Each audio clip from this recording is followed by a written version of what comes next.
The wind that came down off the Bighorn Mountains in the autumn of 1876 carried a cold that had teeth.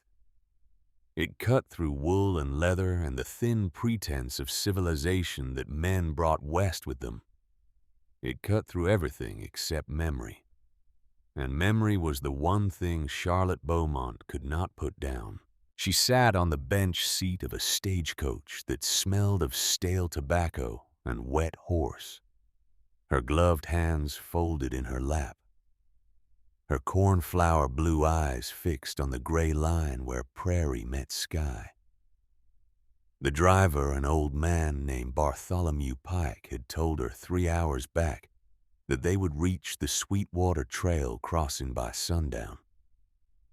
He had said it the way men say things when they are trying to comfort someone they do not know how to comfort. Charlotte had simply nodded and turned her face back to the window. She was 22 years old. She wore a navy blue traveling dress with lace at the cuffs, a small cameo brooch at her throat, and honey blonde hair pinned in the manner her mother had taught her when she was 12. She carried a small carpet bag that contained 3 dresses, a Bible that had belonged to her grandmother, an embroidered handkerchief with the initials CB, and one folded letter she had read so many times she could recite it from memory. The letter was from her father, the man who had paid her passage west the way another man might pay to dispose of a lame horse. You have become a burden this family can no longer carry.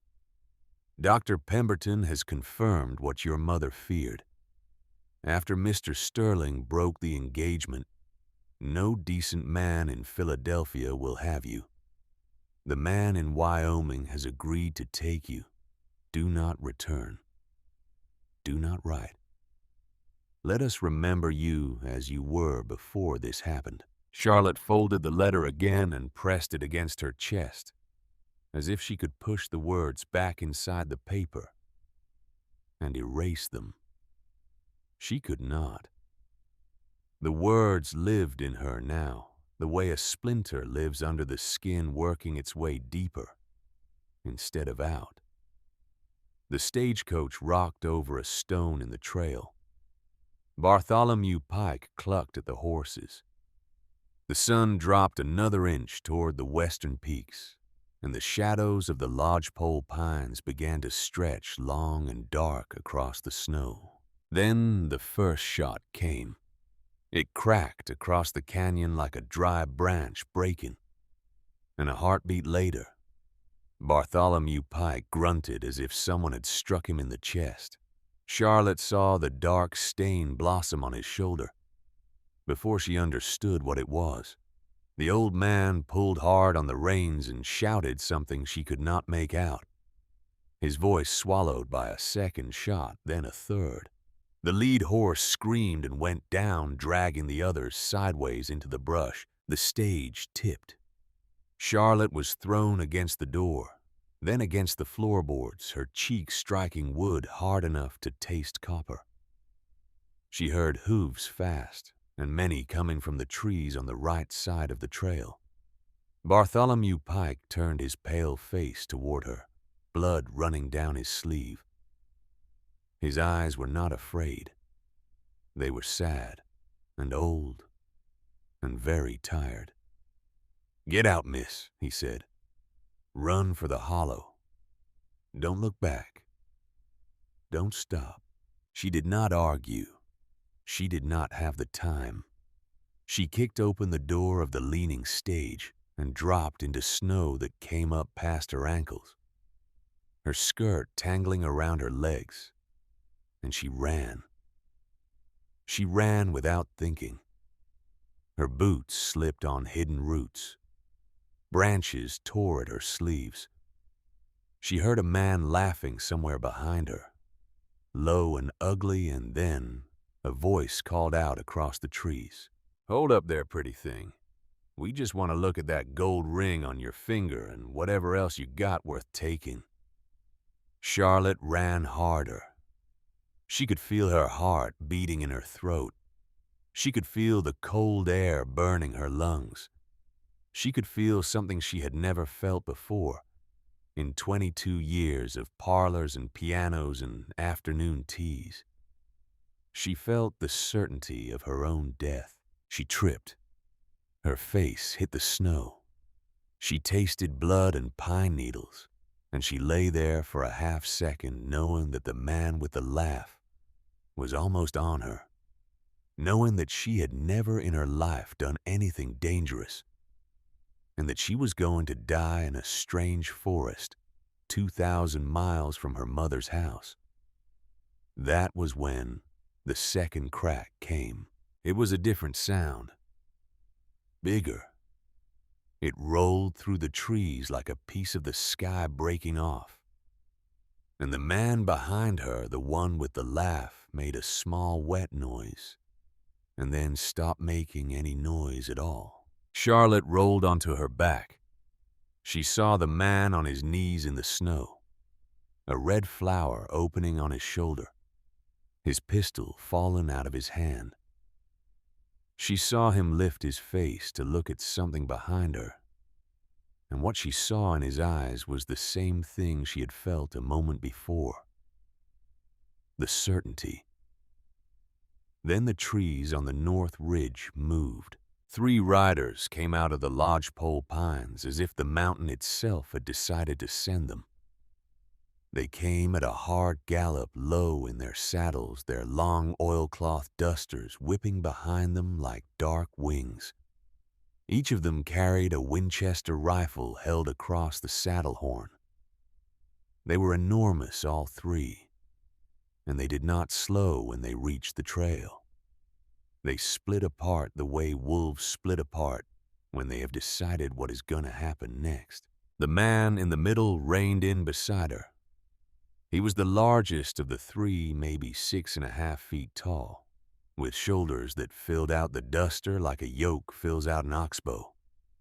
His hair was the color of chestnut bark.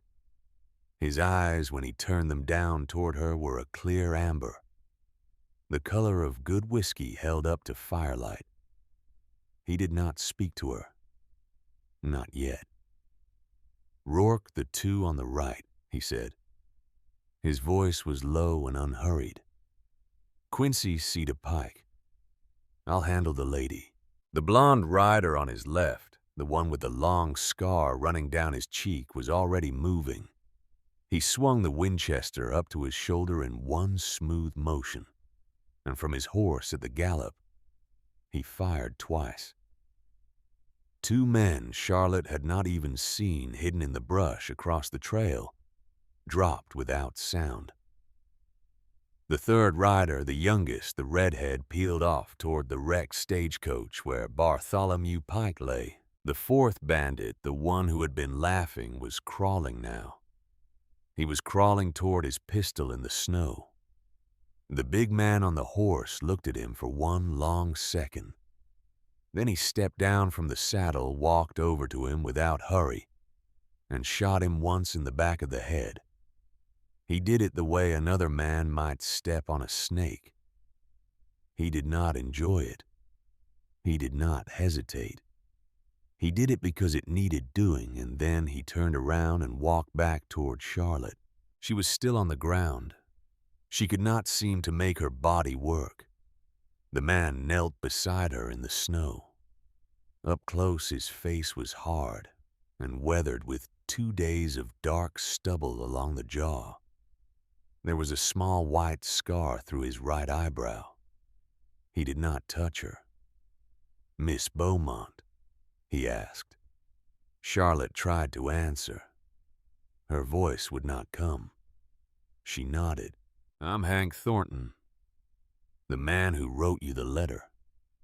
He looked at her bleeding lip, at the scrape on her cheek, at the way her gloved hands were shaking against the snow. He took off his duster and laid it over her shoulders. "I should have ridden out farther to meet your stage. I'm sorry I didn't." She found her voice somewhere underneath the fear. "Mr. Pike, the driver." Hank Thornton looked over his shoulder. The redhead Quincy was kneeling by the stage. He met Hank's eyes across the snow and shook his head once.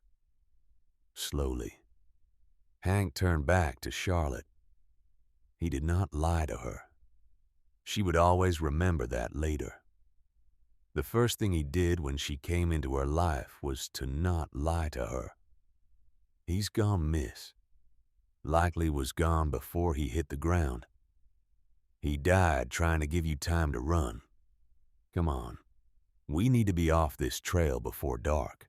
He reached down and offered her his hand. It was the size of a small shovel.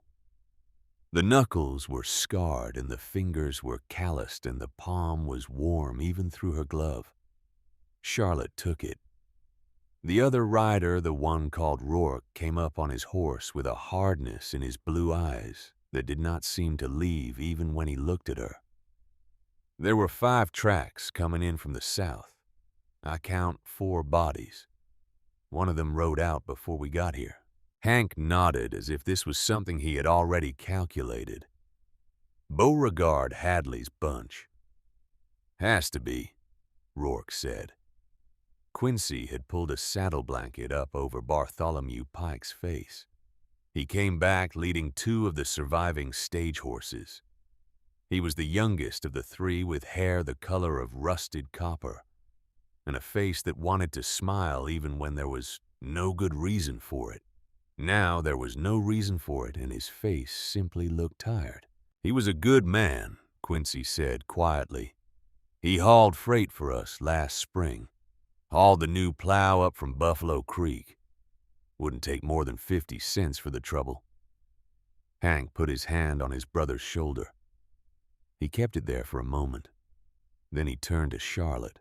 Miss Beaumont, we've got 15 miles of hard trail ahead of us, and the man who got away will tell his brother what happened here. I'd like to put you up on a horse with me, and I'd like us to ride. Do you think you can do that? She looked at him. She looked at the dead man in the snow.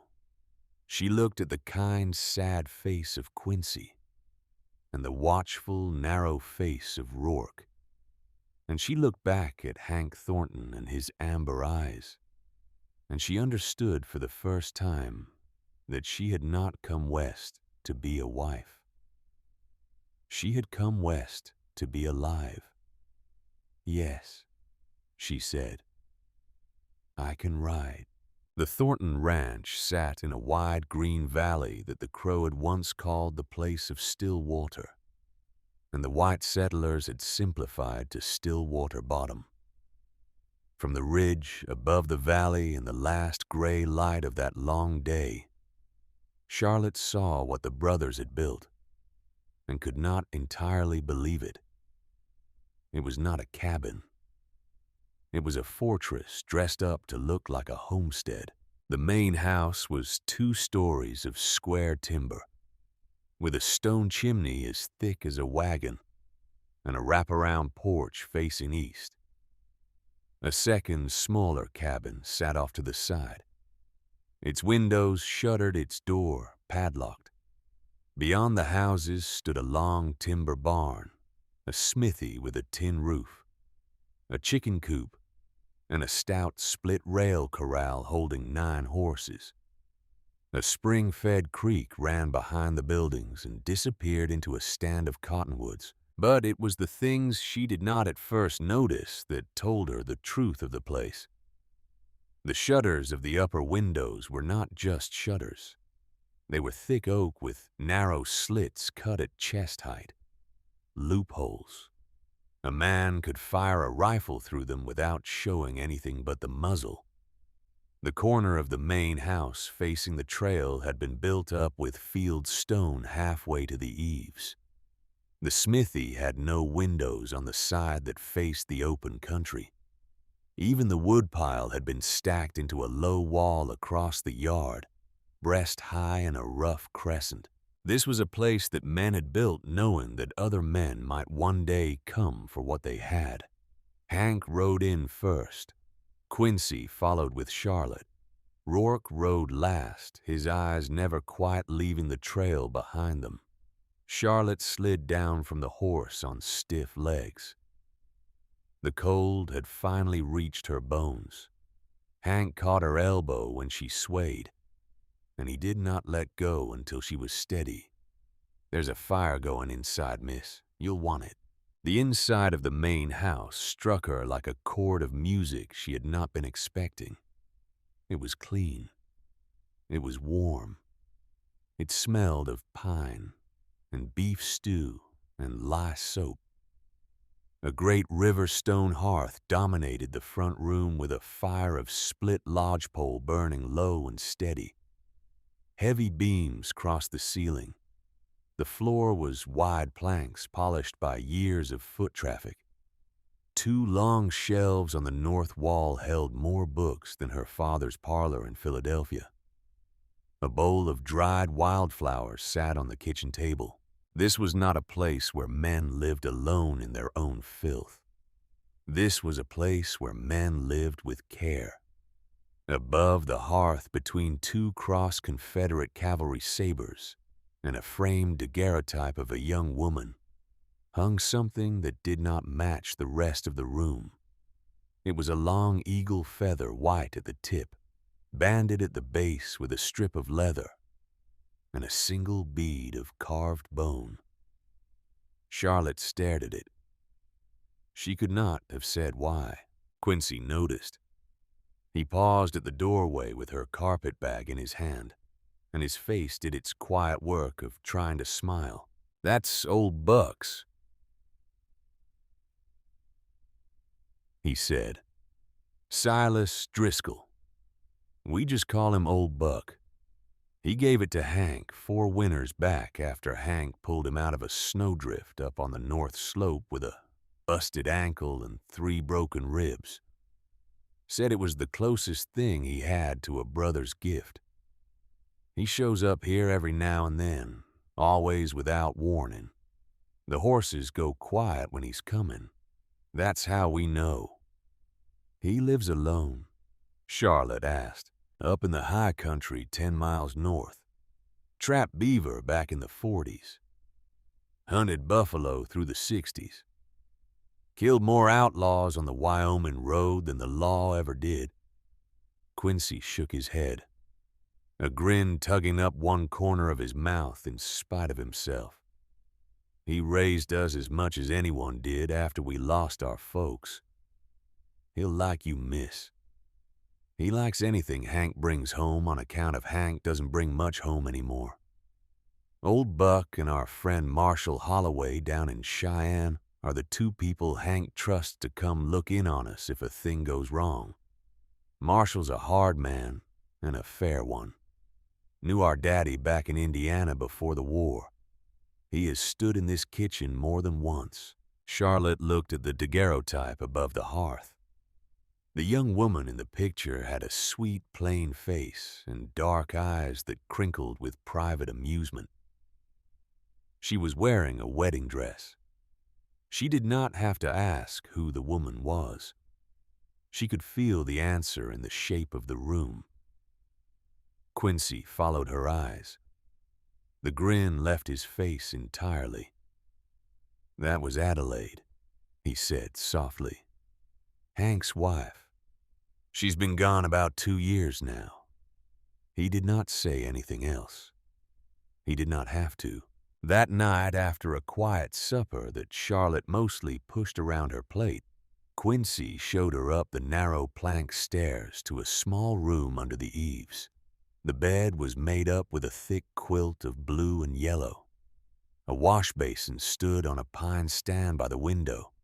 On the table beside the bed, someone had placed a small jar of dried wild asters and a worn copy of a book of poems. She did not have the strength to read or to wash or to do anything but lie down in her clothes and pull the quilt up to her chin. The voices came up from below through the floorboards, low and indistinct. She did not mean to listen. She could not help it. "Was it Beauregard's bunch?" Quincy asked. "Has to be," Hank said. "Then he knows there's a woman here now." "He knows." A long silence. Then Rourke, his voice flat. "He'll come. Let him, Hank said. Hank, Quincy again, softer. She's barely 22. She watched a man die today. She rode 15 miles in the dark with a stranger. Don't push her. I'm not going to push her. You haven't said 3 words to her since we got back. I don't know what to say. A scrape of a chair. The crack of a log settling in the fire. Then Rourke spoke again, and Charlotte recognized the tone. It was the tone of an older brother giving advice to an older brother. You don't have to know what to say, Hank. You just have to be there when she figures out where she is. The rest of it will come. Charlotte turned her face into the quilt and finally cried. And even her crying was quiet, the way a Philadelphia girl had been taught to cry. But she cried for the first time in weeks, not because she had been sold. She cried because she had been seen. The first weeks at Stillwater Bottom passed in a kind of waking dream. Charlotte learned that the wind could be heard before it arrived. That coffee tasted different when boiled in a pot over a wood fire than when poured from a silver service. That a man's hands could be cracked and bleeding from wire and weather, and still be gentle when he tied a thaw line to a frozen horse trough. She learned the brothers slowly the way she had once learned poetry, by rhythm, by repetition, by heart. Hank rose first before the dawn. She would hear his boots on the stairs at 4 a.m, then the soft thud of the door, then the muted clank of the wood stove being fed in the kitchen below. He worked the cattle. He rode the line. He came back at noon long enough to eat a cold meal standing up, and then he was out again until full dark. He did not raise his voice. He did not laugh. He did not ask her any questions about herself, and at first she thought it was because he did not care. Slowly she began to understand that it was the opposite. He was a man who had stopped believing he had the right to ask. Rourke was the brain of the place. He kept the books. He wrote the letters that ordered powder and shot and barbed wire. He was the one who rode into Buffalo Creek for supplies, and the one who came back with the news. He was the most dangerous of the 3 in any way that could be measured. He had been a cavalry sergeant in the war. He had taken the long scar on his cheek at Gettysburg from a Union saber, and he had killed the man who gave it to him with a skinning knife 3 minutes later. Charlotte learned this from Quincy, who told her almost everything she asked, and from Hank, who told her almost nothing. Quincy was the one she came to like first. He was 25, and he had the laugh of a much younger man. He worked the forge most days, his hammer ringing across the yard from sunup. He shod the horses. He fixed the wagons. He carved small things in his off-hours, wooden birds and tiny horses, and he gave them away to children whenever the family went to town. He had been only 17 when the war ended. Hank had ridden home from Tennessee to find Quincy half-starved and wild as a cat in their dead mother's burned house in Indiana, and Hank had brought him west, and Quincy had never once spoken of going back. In her second week, Charlotte asked Quincy if she might step inside the small locked cabin behind the main house. She had asked because she had begun to suspect what was inside it. She had begun to understand the shape of what Hank Thornton was carrying, and she had wanted to see it for herself, to know. Quincy hesitated for a long moment. Then he took a key from a peg above the kitchen door and walked her across the yard and unlocked the door without a word. He did not go in with her. Take your time, miss. Just shut it tight when you're done. She stepped inside. The air was cold and dry and smelled of wood and cedar oil. The shutters were closed, but enough light came through the gaps to show her the room. It was a complete house held in suspension. A double bed made up with a faded blue coverlet. A woman's shawl folded over the back of a rocking chair. A silver hairbrush on a small vanity, the bristles still showing a few dark hairs caught in them. A row of dresses hanging in a wardrobe whose door had been left ajar. A pair of small leather shoes set neatly side by side at the foot of the bed. And in the corner by the window, a cradle. Charlotte walked to it slowly. The cradle was beautiful, hand-carved from a single piece of pine. The hood was scrolled with running wolves and rising eagles, and a young horse leaping over a creek. Around the upper rim, deep-cut letters spelled out a name and a date. For my son Ezekiel Hank Thornton. Your father will always be here. H.T. The date below it was a date in the spring of 1874. The same date appeared twice. The day of his birth. The day of his death. Charlotte sank down onto the floor beside the cradle. She did not weep. She put one gloved hand on the smooth pine rim, and she sat with it for a long time. She thought about the man with the amber eyes who carved running wolves into wood for a son he had never gotten to hold. She thought about a young woman with crinkled eyes who had not lived to nurse him. She thought about what it must take to walk past this locked door every morning for 2 years and not open it because to open it would be to remember that you had once been a man with a future. When she finally came out, she locked the door behind her, and she gave the key back to Quincy without a word. Quincy looked at her face and nodded once.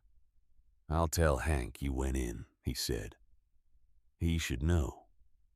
"Will he be angry?" "No, miss. I don't think he will." That night, Hank came in late from the line. Charlotte was sitting at the kitchen table mending a tear in one of Quincy's shirts. She had not asked to mend it. She had simply taken it down off the basket because her hands needed something to do. Hank shed his coat at the door, hung it on the peg, and walked over to the stove to pour himself a cup of black coffee. He did not sit down. He stood there with the cup in both hands looking at the steam. "Quincy says you went into the cabin." "I did. I should have asked first. I'm sorry." "No." He shook his head once. "I'm glad you did. I haven't been able to." He took one sip of the coffee. His shoulders were set the way a man sets them when he is holding up a weight he has been carrying for so long he no longer notices it. "Her name was Adelaide," he said. "She was 24. She came out from Indiana with my brothers and me in the spring of '72. We built this place together. She wanted a yellow door on the front of the house. I never got around to painting it. She used to laugh at me for it. She said I'd put it off until our grandchildren did it for us." Charlotte set the shirt down in her lap. "The boy was born in March of '74, Hank said. 2 months early. The weather was bad. The doctor in Buffalo Creek couldn't reach us in time. Quincy rode for him at midnight in a blizzard, and by the time he got back, the boy was gone. And Adelaide was bleeding, and there was nothing anyone knew to do. She lived until morning. She told me to plant an apple tree where we buried them. I planted it that spring. It blooms now." He set the cup down on the stove with a small, careful sound. "I tell you this, Miss Beaumont, because I will not lie to you about who I am. I am a man who has been gone from himself for 2 years. My brothers brought me back enough to function. They could not bring me back enough to feel anything. When I wrote that advertisement for a wife, I did not write it because I was lonely. I wrote it because Quincy told me that if I did not begin to live again, he was going to leave. And I owe him too much to drive him off. I expected to receive letters from women I would not be able to love. I expected to be polite to one of them. I expected that to be the end of it. He turned and looked at her. His face did the thing it did when something had gone very deep into him, and he did not yet know how to react. I am telling you this because today I saw your face when you came out of that cabin, and it was the first time in 2 years that I have looked at another human being and felt that someone else understood. I'm not asking anything of you, Miss Beaumont. I am telling you that I see you. That is all. Charlotte sat very still. She had been spoken to 1,000 times in her life, by suitors and dancing instructors and ministers and aunts. She had been complimented and flattered and lectured. She had been told she was beautiful and well-bred and accomplished. She had never in 22 years been told that she was seen. "Mr. Thornton," she said, and her voice was steady even though her hands in her lap were not. "I would like to stay, not because I have nowhere else to go, because I would like to." Hank Thornton nodded once slowly. He did not smile. He did not reach for her. He simply set the empty cup in the wash basin, said goodnight, and went up the stairs. She sat at the table for a long time afterward, looking at the firelight on the wooden floor. The letter from her brother came in the 3rd week. A young man named Tobias rode in from Buffalo Creek with the mailbag, and Rourke brought the letters into the kitchen and set them on the table without comment. There were 3. 2 were addressed to Hank in handwriting Charlotte did not recognize. The 3rd was addressed to Miss Charlotte Beaumont, care of the Thornton Ranch, Stillwater Bottom, Wyoming Territory, in a hand she would have known anywhere, Lawrence. She took the letter to the window seat in the front room and broke the seal with shaking fingers. "Charlotte, my sister, I am writing this in secret in the early hours while our mother is asleep. I have been a coward for a long time, and I do not deserve your forgiveness, but I cannot carry this any longer. I have to tell you the truth." She read the rest of it through twice before she fully understood it. "At the Sterling Christmas dinner last year, I was in the smoking room behind a screen of palms when Vivian Sterling came in with our mother. They did not see me. I was 23 years old and drunk on punch, and I sat there because I was too embarrassed to come out. They spoke for 40 minutes. Mother offered Mrs. Sterling some excuse for canceling the engagement that would not damage Ambrose's reputation. Mrs. Sterling said her doctor would handle it. She paid Mother $500 in front of me. She paid the doctor $500 more later. I have since seen the bank record. The reason was that Ambrose had fallen in love with Cordelia Ashworth, the judge's daughter, and Mrs. Sterling believed an alliance with the Ashworth family would put Ambrose in the United States Senate within 10 years. She could not break the engagement publicly without ruining him. So she ruined you instead. Father knew. He took the money. He used it to pay the bank's quarterly note.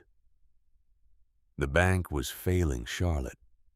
It is still failing. He did not sell you to save us. He sold you to save himself.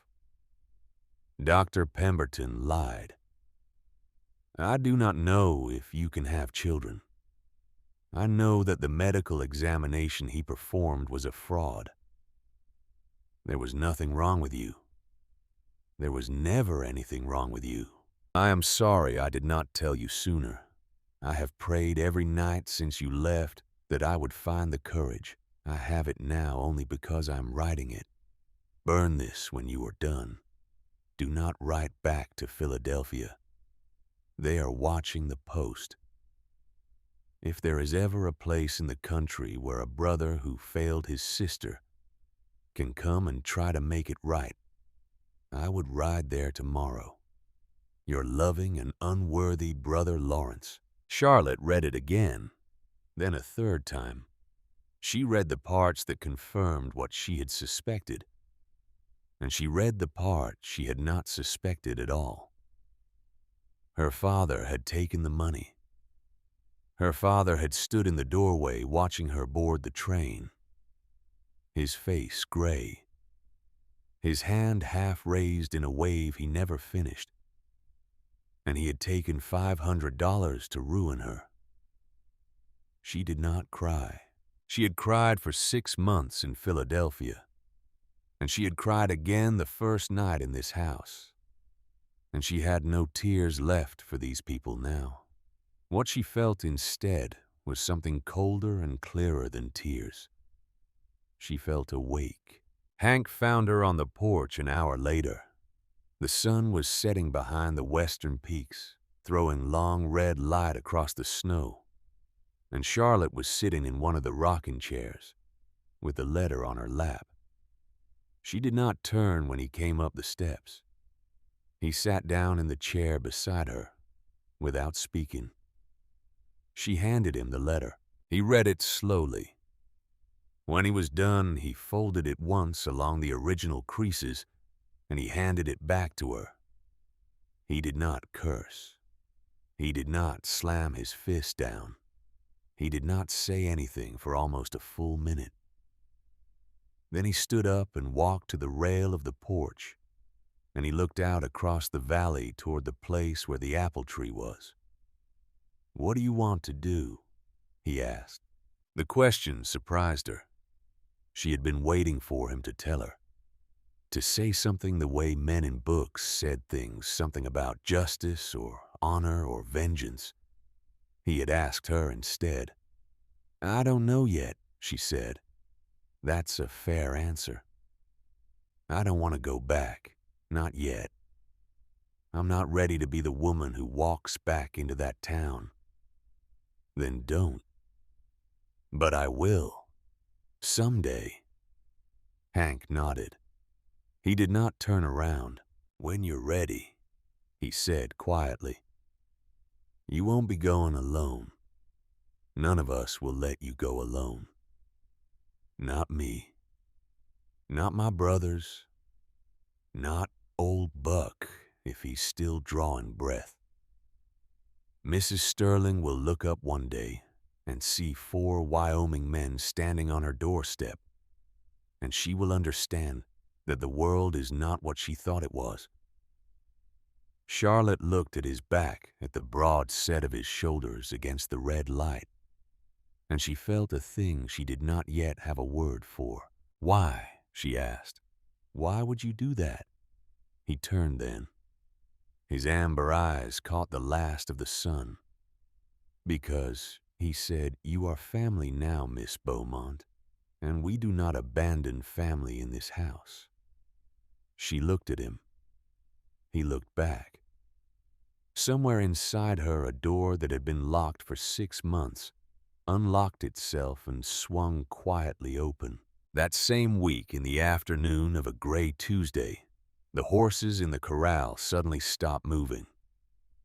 They lifted their heads. Ears swiveled forward and stood perfectly still in the cold light. Quincy was at the forge. He looked up from the anvil and watched them. Then he walked calmly to the porch where Charlotte was hanging a wet shirt on the line and said, "Old Buck's coming." 20 minutes later, a single rider came down out of the timber on the north ridge. He rode a tall, mouse-colored mule. He wore a buffalo coat that came down past his knees, and a slouch hat the shape of a melted candle. Across his lap, balanced as easy as a walking stick, was the longest rifle Charlotte had ever seen in her life. A Sharps .50 caliber single shot, the kind of gun that buffalo hunters use to drop bulls from a quarter mile. He rode up to the porch without saying a word. He looked Charlotte slowly up and down, the way a man looks at a horse he is thinking of buying. Then he looked at Hank, who had come out of the barn at the sound of the mule, and his weather-pickled face cracked into something that might have been a smile and might have been a grimace from the cold.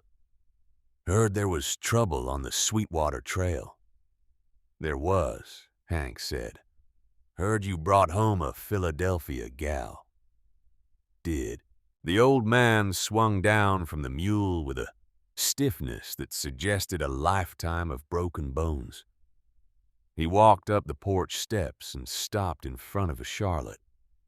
He smelled of wood smoke and bear grease and old leather. His blue eyes, sunk deep in his weathered face, were sharp as flint. "Name's Silas Driscoll, miss. Folks call me Old Buck. I won't take up much of your time. I just rode down to look at you." "Why?" Charlotte asked. He grinned then. It was the grin of a man who had not been afraid of anything in 50 years and did not plan to start. "Because Hank's brought home one woman in his life, miss, and I never got to say goodbye to her properly. I aim to do better this time around. I aim to be there for the next part. Whatever the next part turns out to be." He touched the brim of his hat to her. She felt in some part of herself she did not yet understand that she had just been blessed by a priest of a religion older than the country she stood in. He turned to Hank. The grin faded. "Beauregard Hadley's been seen with 12 men up on the Powder River. He's saying he's going to ride down here and burn this place to the ground and take the woman as a souvenir." Hank did not change expression. "When?" "My guess is 2 weeks. 3 if the weather turns. I'll be staying." "Glad to have you." Old Buck looked at Charlotte one more time. He looked at her the way a man looks at the western sky when he's trying to decide whether tomorrow will bring rain or fire. "I had a feeling," he said quietly, almost to himself. "The day Hank wrote that letter east, I had a feeling something was coming down the road. I have not been wrong about a feeling in 50 years. Then he led the mule around back to the barn, and Charlotte stood on the porch watching the sun drop behind the mountains, and she understood with the same clarity she had felt reading her brother's letter that the small, careful life she had been building inside this house was about to be tested by fire. She was no longer the girl who had stepped off a stagecoach in a navy blue dress. She was a Wyoming woman now, whether she had meant to be or not, and the men who had come to bring her into this country were going to have to fight for the right to keep her here. The 2 weeks that old Buck Driscoll had predicted began the way all the best lies begin, quietly. The first snow of December came down on a Tuesday morning in fat, lazy flakes that settled on the porch rails and the corral posts in the back of old Buck's old mouse-colored mule, and Charlotte Beaumont stood in the doorway of the main house with a tin cup of coffee in her hands and watched the world turn white. She was wearing a heavy wool shawl that had belonged to Adelaide Thornton. Hank had taken it down out of a cedar chest the night before and laid it across the back of her chair without saying a word. And Charlotte had understood the way she had begun to understand many things about Hank, that this was a kind of speech that didn't need words. Behind her in the kitchen, Quincy was teaching her to make sourdough biscuits. He had told her this morning in his easy way that a Wyoming wife who could not make biscuits was not a Wyoming wife at all, and Charlotte had laughed and Quincy had laughed back, and Hank had paused at the doorway for half a second to listen to the sound before he went out into the snow. It was the first time since the day the stagecoach tipped over that Charlotte had laughed. She did not know yet that Hank had paused. She would only learn weeks later from Quincy that Hank had stood at the door for a long moment with his hand on the latch, and that when he had come back in for his rifle that afternoon, his eyes had been wet.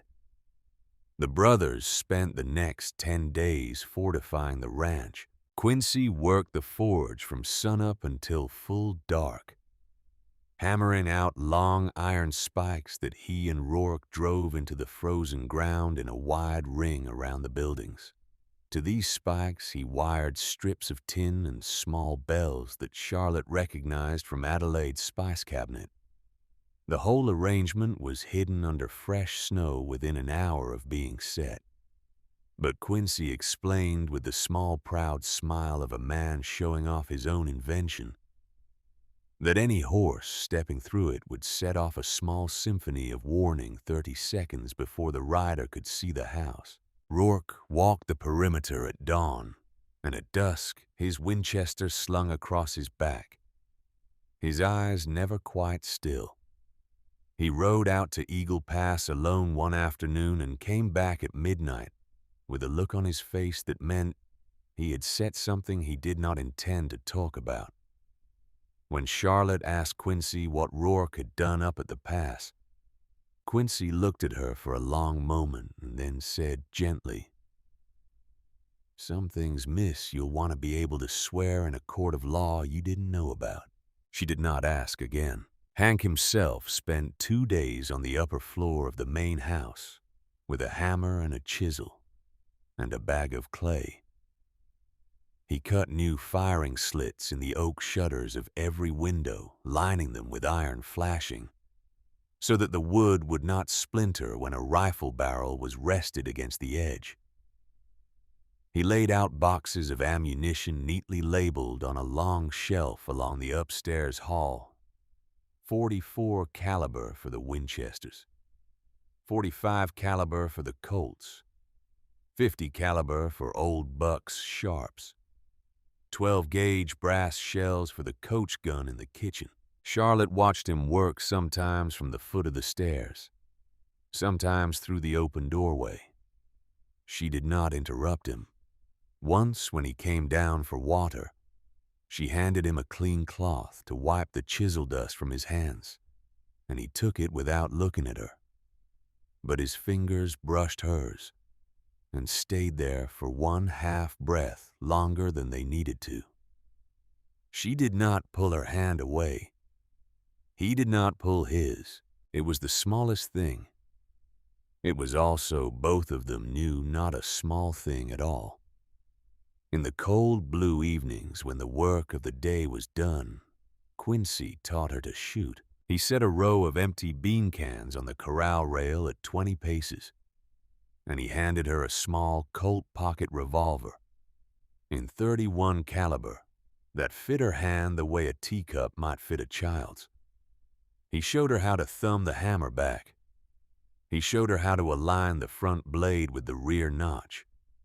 He showed her how to breathe out and squeeze the trigger, and not flinch when it bucked. The first 10 shots she missed entirely.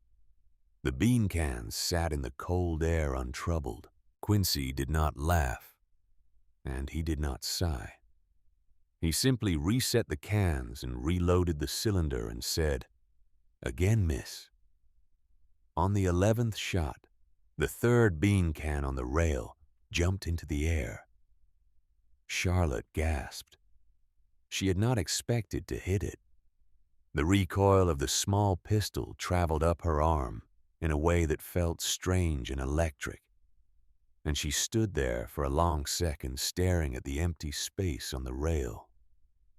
"Again," Quincy said. She hit a can on the next shot, and the next, and the one after that. By the end of the lesson, she had emptied the cylinder 6 times and put 19 out of 30 rounds onto the rail. Quincy nodded once.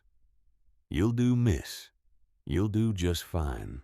Hank had come up to the porch sometime during the lesson without her hearing him. He was leaning on a porch post, his arms crossed, watching her. When she turned and saw him, she felt the heat come into her face in spite of the cold air. And Hank looked at her in a way she had not seen another man look at her in her entire life. He looked at her like he was glad she could shoot. That night at supper, old Buck Driscoll, who had taken to sleeping on a buffalo robe in front of the kitchen hearth and refused all offers of a proper bed, set down his fork and looked across the table at Charlotte. "Miss Beaumont," he said, "you've been raised in a city all your life. Yes, your hands are soft. They are. You ever shot at a man?" "No." He nodded slowly, chewing his beef. He swallowed and took a drink of coffee. "Listen to me then. There is a thing that happens to a person the first time they put a ball into another human being. It is not the same as shooting a deer. It is not the same as shooting a can on a fence rail. There is a moment where you see them stop being a thing you are afraid of and start being a thing you have killed. That moment will sit inside you for the rest of your days. Some folks make peace with it. Some never do. I am telling you this because Hadley is coming and you may have to do it, and I do not want you walking into it without somebody having told you the truth." Charlotte looked at him across the table. She set down her own fork. "Mr. Driscoll, my own father took $500 to send me out here to die. I have already had to decide whether I wanted to live. The rest of it I will manage." Old Buck stared at her for a long moment.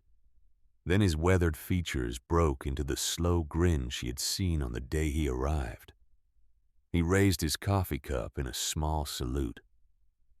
"You will manage indeed, miss." Hank at the head of the table did not say anything, but he looked at her across the candles for a long, quiet moment, and Charlotte felt the look go all the way through her like the warmth of a fire after a long ride in the cold. The 17th of December came in clear and bitter cold, with a hard frozen moon coming up over the eastern ridge and the temperature dropping steadily through the afternoon. Old Buck spent the morning oiling the long Sharp's rifle at the kitchen table. He worked in silence, his hands moving with the unhurried economy of a man who had done the same thing 10,000 times. When he was done, he carried it up the stairs to the front bedroom on the second floor, the room with the best southern view, and he set it across 2 leather sandbags on the windowsill. Then he came back down and looked at Hank, and Hank nodded. "Tonight," Hank said. "Tonight," Old Buck agreed. Quincy went out to the barn and walked from stall to stall, talking quietly to each horse, the way a man might say goodbye to a friend he expected to see again in the morning. Rourke loaded the Winchester rifles, 4 of them, and stacked them against the inside wall of the kitchen. He loaded the 2 Colt revolvers and laid them on the counter. He loaded the coach gun with double-aught buckshot and set it beside the back door. Then he poured himself a single short cup of black coffee, drank it standing up at the window, and said to no one in particular, "Time to earn our supper." Hank came to Charlotte at 6 o'clock. The sun had been gone an hour. He took her by the arm gently and walked her to the back of the kitchen, where a heavy oak trapdoor lay set into the floor. "Charlotte, there's a stone room under this floor. I built it the spring after Adelaide died, when I thought maybe I might want a place to disappear into and not come out. It is small and it is cold and it has one door and that door bolts from the inside. I want you to take this lamp and this pistol and a blanket and go down there now. Hank, listen to me. You are carrying nothing in your belly that we know of yet. But you are carrying my whole life.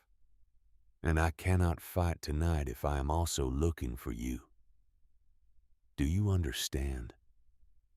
She did. She understood every word. She nodded. If anyone comes down those steps, that is not me or my brothers or old Buck. You bolt the door. You hear footsteps. You do not know you put a ball into the door at chest height. You do not call out. You do not ask questions. You shoot. Do you understand? I understand. One more thing. He set his hand on her cheek briefly with surprising gentleness. If we are quiet for a long time after the shooting stops, that does not mean we have lost. Sometimes after a fight, a man does not feel like calling out. Wait. We will come for you. She put her hand over his hand on her cheek. It was the first time she had touched him freely with intention, since she had taken his hand in the snow on the day of the stage. Hank Thornton, she said, come back to me. I aim to. He lifted the trap door and she went down the wooden steps into the small stone room with a lamp in one hand and a Colt pocket in the other. And Hank closed the door above her and she heard him drag a bench across the floor of the kitchen to weight it down. She bolted the inside lock. She set the lamp on a small wooden stool. She sat down on the folded blanket against the cold stone wall and laid the pistol across her knees. And she waited. It began at 12 minutes past midnight. She had been counting her own heartbeats by then in groups of 100. She was on her 14th group when she heard faintly through the floor above her the small, distant tinkling of bells. Quincy's wire and tin warning had done its work. A heartbeat later, the night cracked open. A volley of rifle fire from the south side of the yard, 4 or 5 guns at least. The window glass in the kitchen shattered above her. She heard the heavy concussion of old Buck's sharps much higher up from the second floor. A single deep bone-shaking boom that rolled through the timbers like distant thunder. A man screamed in the yard, a voice she did not know. Then more rifle fire. Quincy's lighter Winchester, fast 3 shots in succession. Rourke's slower, more measured, the same precise spacing she had heard from him on the day of the stage. Hank somewhere on the upper floor firing in a steady rhythm she could feel through the boards above her head. Charlotte did not weep and did not pray.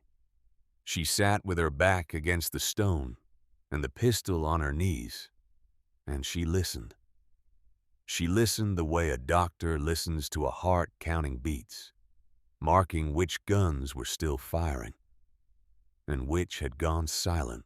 The fight rolled on for 19 minutes by the small watch she carried in her dress pocket. She counted them. It rolled and roared and stopped and started again. Once, somewhere very close above her, she heard a man's body fall hard onto the wooden floor of the kitchen, and she lifted the pistol and pointed it at the trap door, and her finger tightened on the trigger. But no one tried the door. The body did not move again. She did not know yet who it was. Then from above her she heard a noise that did not fit. It was the soft scrape of metal on metal. Quiet. Careful. Someone was at the trap door. Someone who did not want to be heard. Charlotte lifted the lamp away from the door so her shadow would not show through any crack. She raised the Colt with both hands. She pressed her back against the cold stone, and she pointed the pistol at chest height on the door above her, the way Hank had told her. And she waited. The bolt of the trap door was heavy and on her side. It could not be opened from above. But the latch beside it, the small slide latch she had not even noticed Hank set, was being worked. Slowly, patiently, by a hand that was not in any hurry. A voice came down through the wood. A familiar voice. A Philadelphia voice. "Charlotte, it's Ambrose. It's me, Ambrose Sterling." Charlotte did not lower the pistol. She had not seen Ambrose Sterling since the spring of '76, when he had stood in her father's parlor and broken their engagement with the dry little speech his mother had written for him. She had not heard from him since. She had not expected to ever hear from him again. What was he doing in her kitchen in Wyoming in the middle of a battle? "Charlotte, please, open the door. There's been shooting and I don't know what's happened. I came west to warn you. I rode 3 weeks. I think the ranchers are dead. Your husband, his brothers, all of them. Open the door, please. I am alone up here." She did not move. The voice was Ambrose. She would have known it anywhere. The tone was wrong, though. It was the tone he used to use with serving girls and shopkeepers, the slightly raised, slightly impatient tone of a young man who had never been told no. And there was a tightness underneath it that did not belong to a man who had ridden 3 weeks to save her. It was the tightness of a man who was lying. Charlotte spoke through the floor for the first time. Her voice was very quiet. "How did you get into the house, Ambrose?" A pause, a long one. The kitchen door. It was open. That door bolts from the inside. It has not been open in 3 days. Another pause. "There is a window broken. I climbed through. Then your hands will be bleeding. Hold them above the trap so I can see them through the gap." A longer pause. "Charlotte, do not be foolish. Open the door." She understood then what had happened.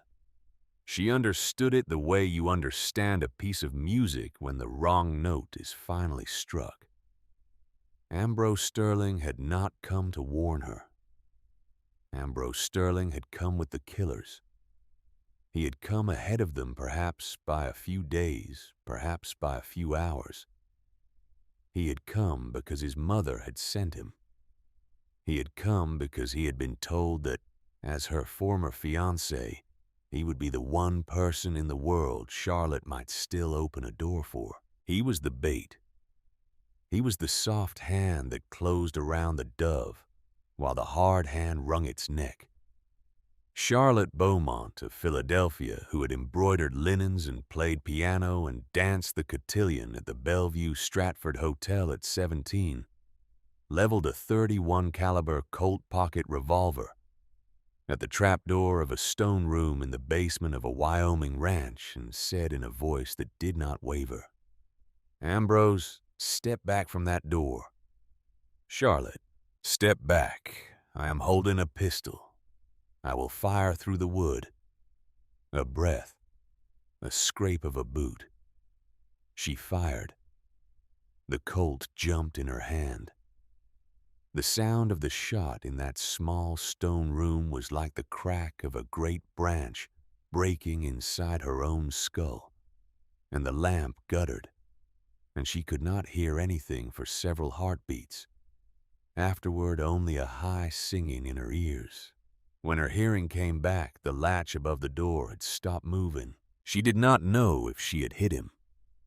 She did not look. She kept the pistol pointed at the door, and she sat with her back against the stone, and she cocked the hammer back for a second shot. She would learn later that she had hit him, that the ball had punched through the oak trap door, and grazed the meat of his thigh, not killing him, not even badly wounding him, but enough to drop him to the floor of the kitchen and convince him that whatever errand his mother had sent him on was no longer worth the risk. He had crawled weeping back across the broken kitchen window through which he had entered, and he had been crawling still when Hank Thornton stepped through the back door 3 minutes later and took him by the collar and dragged him into the snow. She would learn all of that, but not yet. For now, in the small stone room, Charlotte Beaumont sat with a pistol in her hands and listened to the silence above her, and she understood finally and completely that she had become someone else. The Philadelphia girl who had stepped off a stagecoach in a navy blue dress was gone.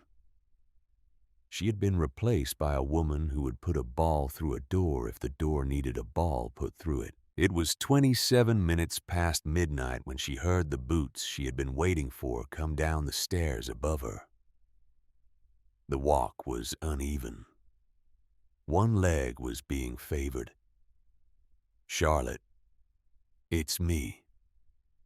It was Hank. His voice was hoarse. There was something in it she had never heard before, something tired beyond tired.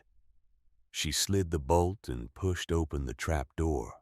Hank was standing in the kitchen with a long, shallow cut down the side of his face and blood drying on his shirt. He was holding the wall with one hand. He was alive. She came up the steps and into his arms, and he held her for a long moment without speaking, and she heard his heart through the cloth of his shirt, and she felt his other hand on the back of her head. "Quincy," she asked. "Hit. Not bad. Bullet through the meat of his calf. He'll limp for a while." "Rourke." "Not a scratch. Old Buck has a graze on his ribs, but he laughed it off. Said he'd had worse from a wife in St. Louis in '54. She laughed in spite of everything. It came out of her like a breath that had been held too long. "Ambrose," she said. Hank's face did not change. "He's outside, tied to the porch post, alive, wishing he wasn't. He came with them. He rode in with the Hadley bunch, slipped off ahead of them in the dark. We did not know he was here until he was already in the kitchen. Marshal Holloway had sent word 2 days back that a man matching his description was asking questions in Buffalo Creek. But the wire to the ranch was cut down by Hadley's men before the message reached us. Charlotte stepped back and looked up at him. "If you had known he was coming, if I had known he would set foot inside this house tonight, Charlotte, I would have killed him on the porch before the first shot was fired. I did not know. None of us did. He used his mother's son's voice to get past a door I built to keep men like him out." She looked at him. She looked at the blood on his shirt, and the cut on his face, and the steadiness of his gaze, and she did something she had not done since the day she stepped off the train in Cheyenne.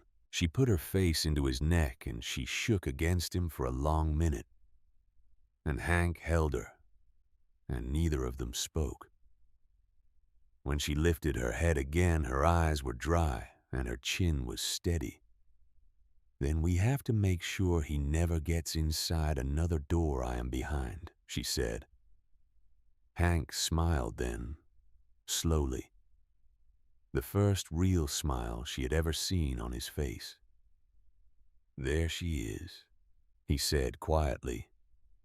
"There's the woman I wrote that letter for." Outside in the snow, 8 men of Beauregard Hadley's bunch lay where they had fallen. 2 more had ridden out wounded into the dark. Beauregard himself, the brother of the man who had laughed in the woods on the day of the stage, was face down in the corral with a single hole through his back that no man could have made except old Buck Driscoll, firing the long sharps from a window 700 yards from where Beauregard had thought himself safe. Old Buck never said a word about it. He simply came down from the upstairs in the gray of the morning, drank a cup of coffee, looked once out the window at the bodies and said, "Quincy, we'll need to be digging." They wed in the church at Buffalo Creek on the second Sunday of February. Reverend Ezra Whitfield, a thin, sad-eyed Methodist who had come west from Ohio after the war, performed the ceremony. United States Marshal Garrett Holloway, 55 years old and gray as iron, stood up as a witness. He had ridden the 4 days up from Cheyenne with a federal warrant for Ambrose Sterling sitting in his saddlebag, and a quiet promise to Hank that he would deal with the matter personally once the wedding was done. Quincy stood as best man with his calf still bandaged under his trousers and a cane he no longer needed but used anyway because he liked the way it made him feel. Rourke watched the door as Rourke would always watch the door at any gathering for the rest of his life. Old Buck stood at the back of the small church in his cleanest buffalo coat, which was still not very clean.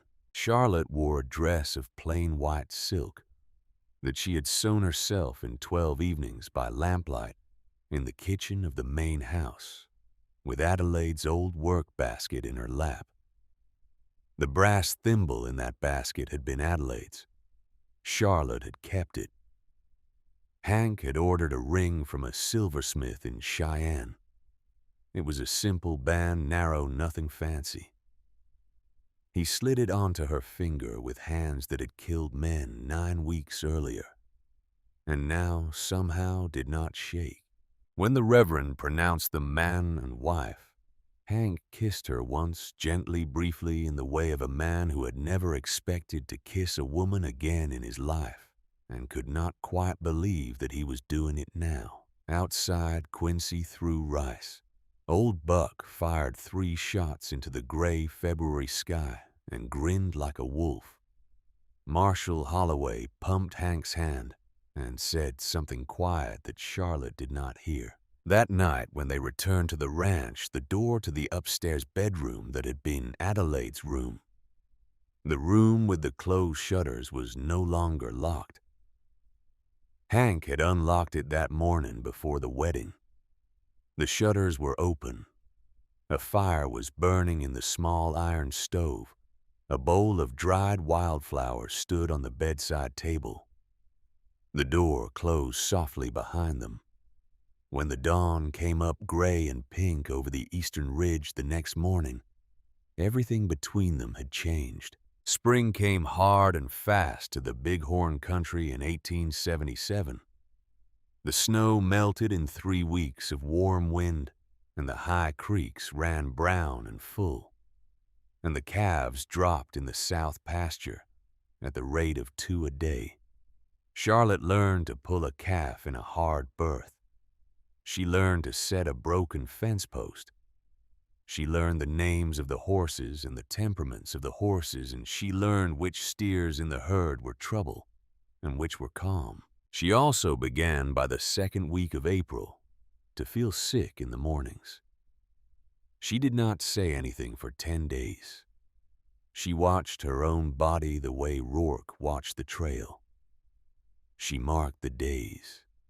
She counted backward. She counted forward.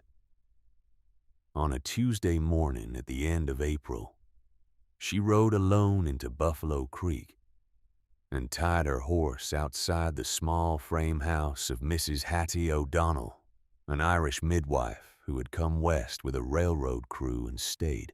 Mrs. O'Donnell examined her for 40 minutes. She asked her quiet questions. She nodded a great deal. When she was done, she sat down across from Charlotte at her small kitchen table and took both of her hands in hers. "Lass," Mrs. O'Donnell said in a soft voice with the green hills of Connaught still in it, You are 9 weeks gone. There is a child in you healthy as far as I can tell. You will be a mother before the leaves turn." Charlotte did not speak for a full minute.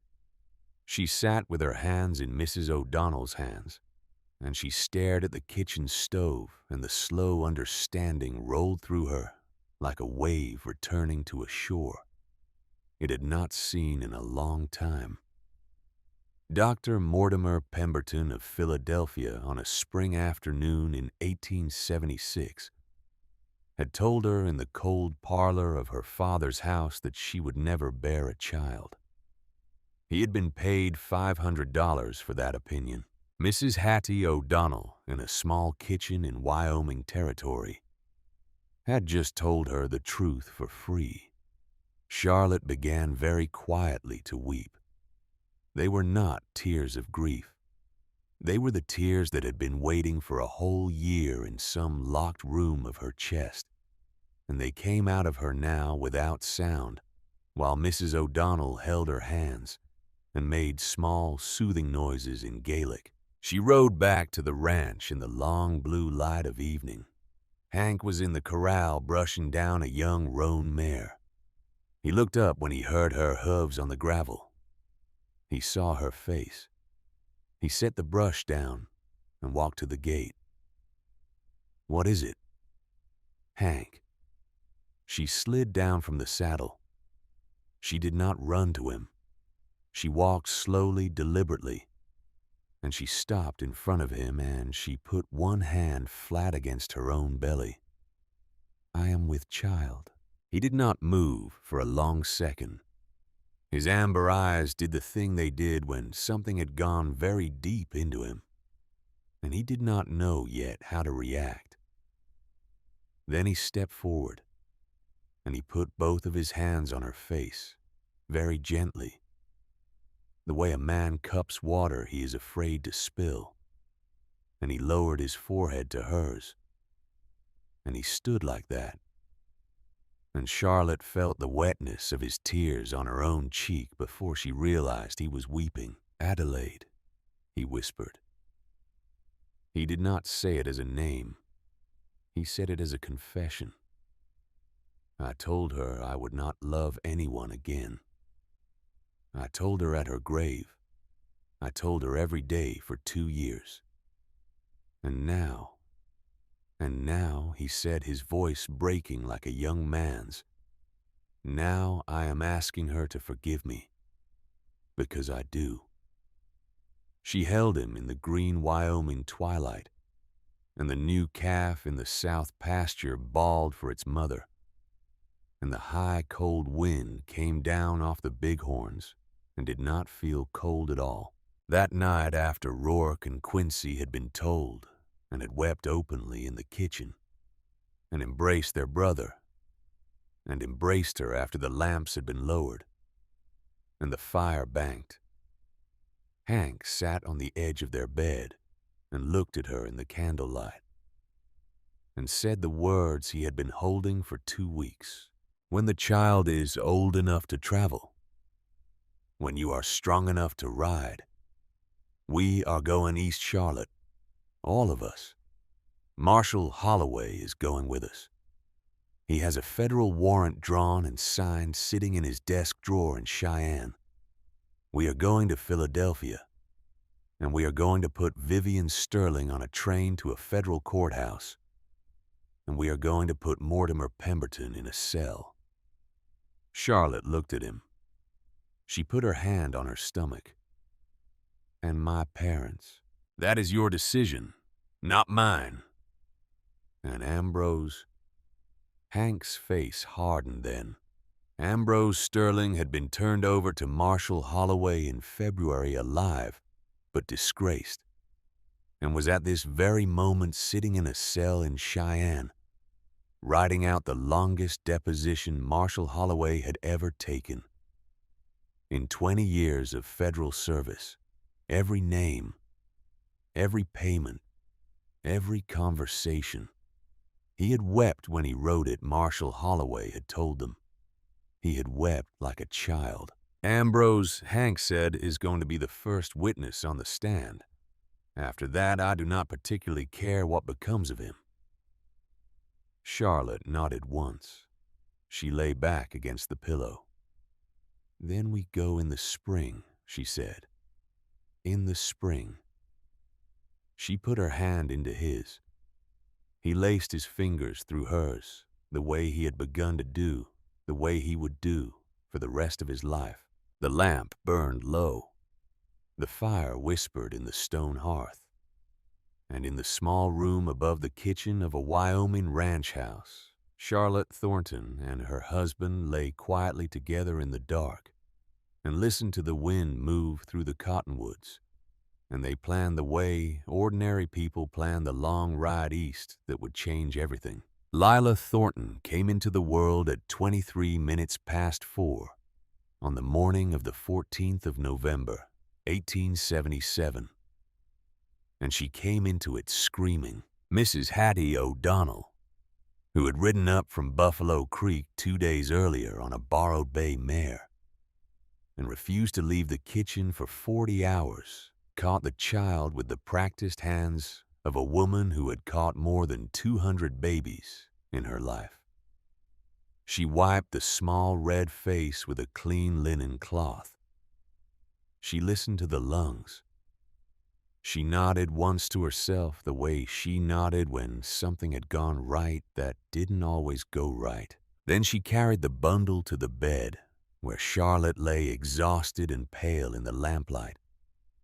And she laid the child on her mother's chest and said in her soft Connaught voice, "There she is, lass. There is your daughter.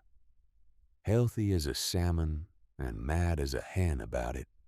Charlotte looked down at the wet, red, furious face on her chest, and she laughed and cried at the same time, and she did not know which was which. Hank had not been allowed in the room.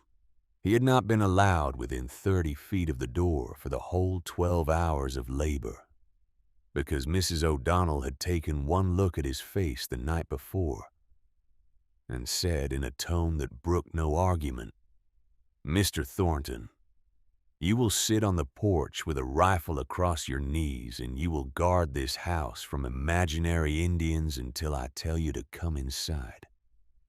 She had said it because she had known somehow what other midwives had not always understood.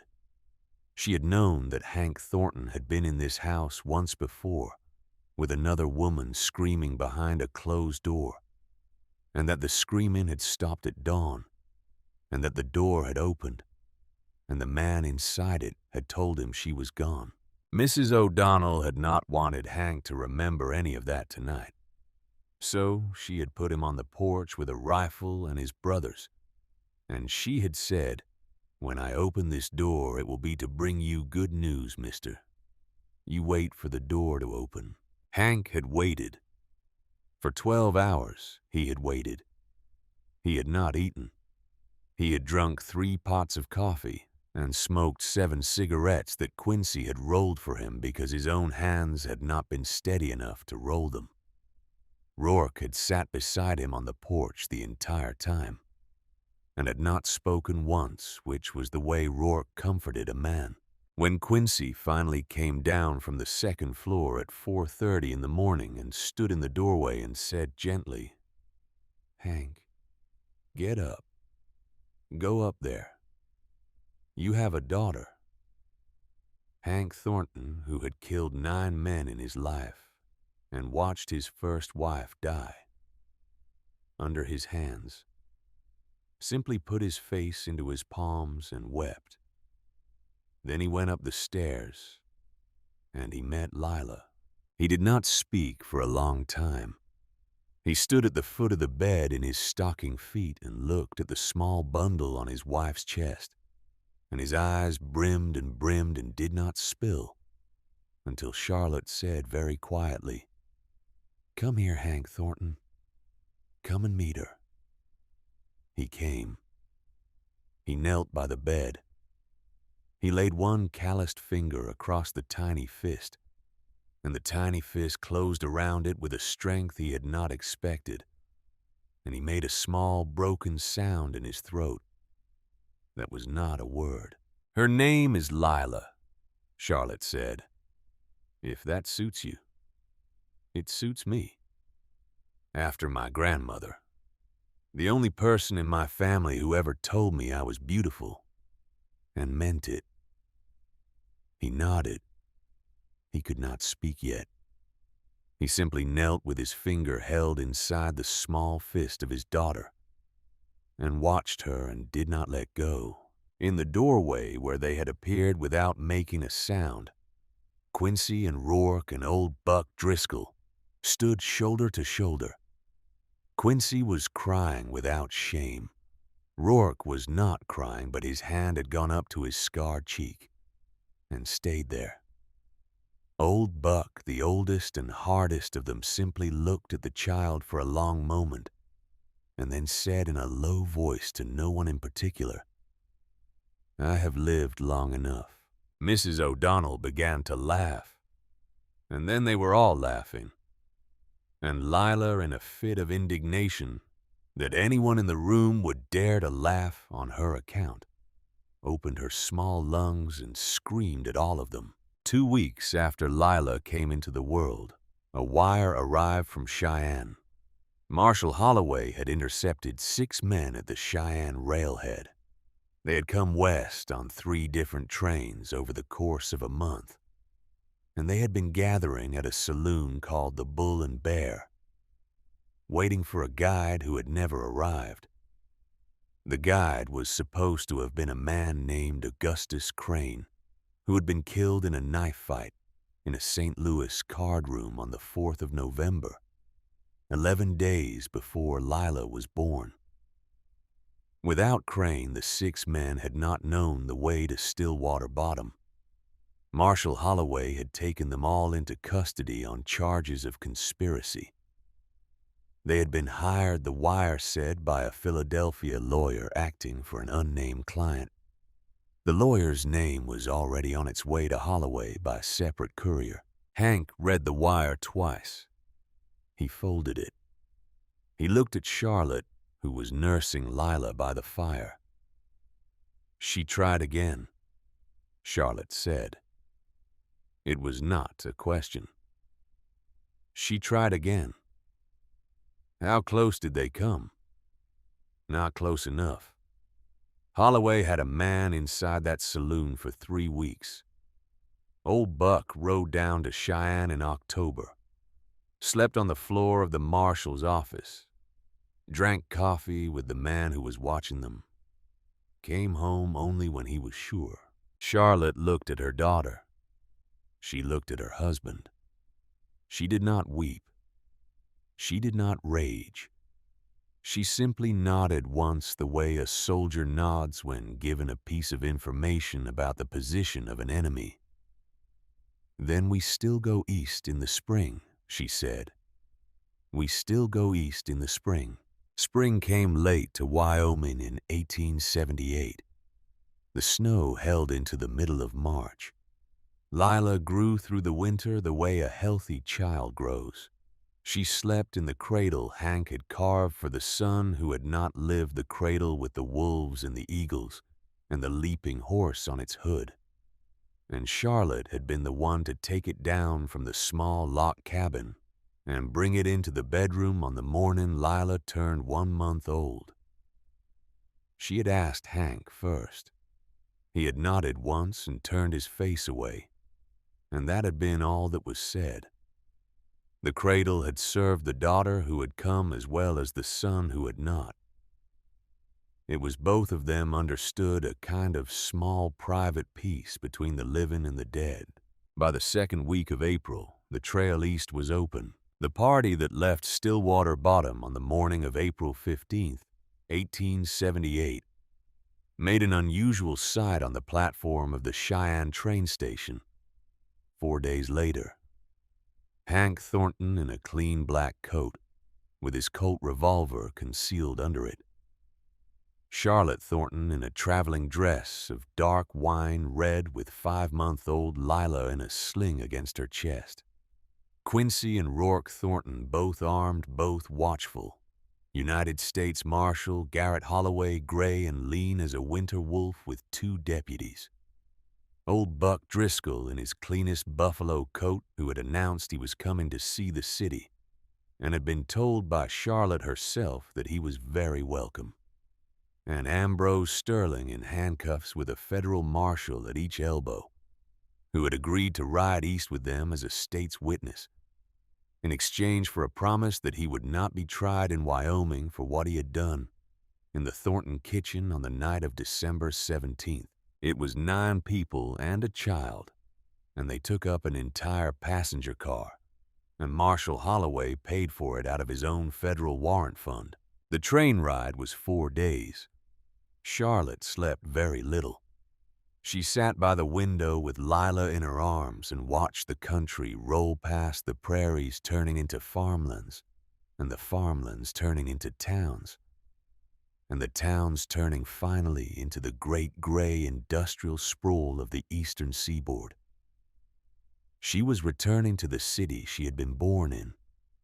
She was returning the way a woman returns to a grave she had not been ready to visit.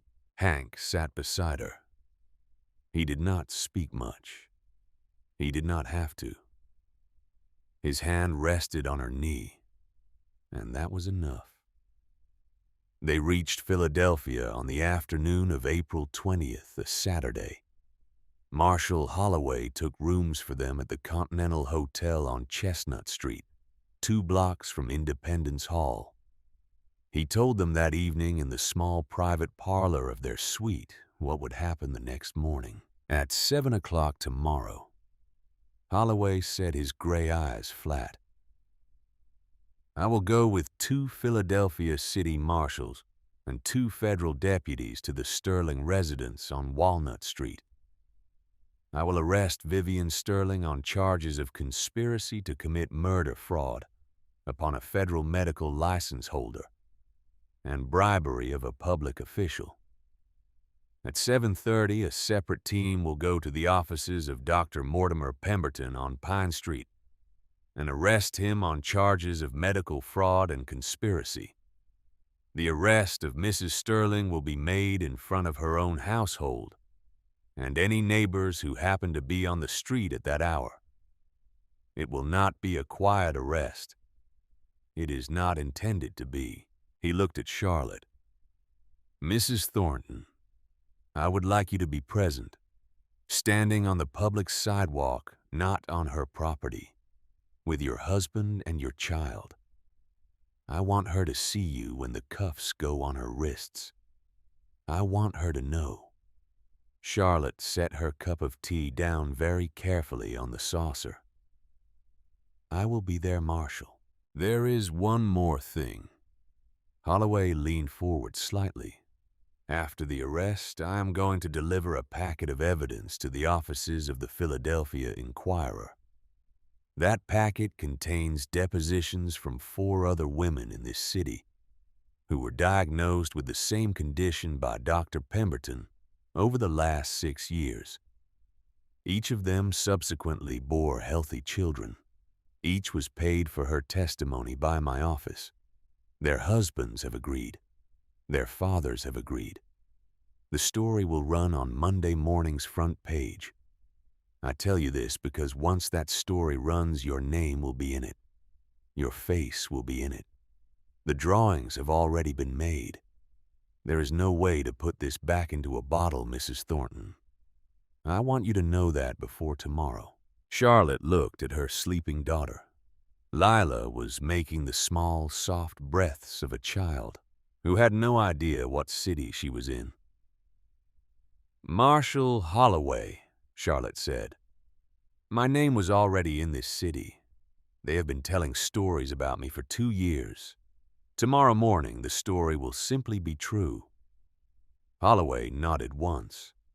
Hank reached across and took his wife's hand. The Sterling residence stood on Walnut Street between 18th and 19th. A 4-story brownstone with a black iron fence and a mahogany double door and a brass nameplate that had read Sterling for 41 years. at 7 o'clock on the morning of Sunday, April 21st, 1878. Charlotte Thornton stood on the public sidewalk across the street from that door, with her husband on her right and her infant daughter against her chest. Behind them on the sidewalk stood Quincy Thornton Rourke, Thornton Old Buck Driscoll, in his buffalo coat, and her brother Lawrence Beaumont, who had met them at the train station the previous afternoon and embraced his sister for the first time in 20 months, and wept against her shoulder for almost a full minute before he could speak. The sun was up. The street was beginning to fill with churchgoers in their Sunday clothes walking to the 8 o'clock services at St. Mark's. They saw the cluster of strangers on the sidewalk, and many of them slowed. Marshal Garrett Holloway crossed the cobblestones with 2 deputies on either side of him. He climbed the marble steps of the Sterling residence. He raised the brass knocker and he knocked 3 times hard. The butler, a long-faced Englishman named Mr. Pratchett, opened the door. "Mrs. Vivian Sterling," Marshal Holloway said. "I am United States Marshal Garrett Holloway of Cheyenne, Wyoming. I have a federal warrant for her arrest. Step aside, sir, or you will be arrested with her for obstruction." Mr. Pratchett, who had been raised to deflect any unpleasantness with the smooth phrases of his profession, stood for a moment in absolute stillness. Then he stepped aside. The marshals went in. What happened next took perhaps 4 minutes from start to finish. Charlotte stood across the street and listened. She did not move. Hank had his arm around her shoulders. There was the sound of a woman's raised voice from somewhere inside the house. Sharp, then sharper, then shrill. Then a crash as if a small object had been thrown against a wall. Then silence. Then the front door opened, and Vivian Sterling came out. She was 61 years old. She was wearing a dressing gown of cream silk, hastily belted with no shoes on her feet. Only thin slippers. Her white hair, which Charlotte had only ever seen pinned in a tight, elegant chignon, was loose around her shoulders. Her face was the color of bone. Her hands were cuffed in front of her. A federal deputy held her by the upper arm. She came down the marble steps onto the public sidewalk in her dressing gown and slippers in front of 40 churchgoers who had stopped moving and were now staring openly. She came down those steps the way a queen comes down a scaffold, with her head lifted and her eyes fixed straight ahead, refusing to acknowledge what was being done to her. Then she saw Charlotte across the street. She froze.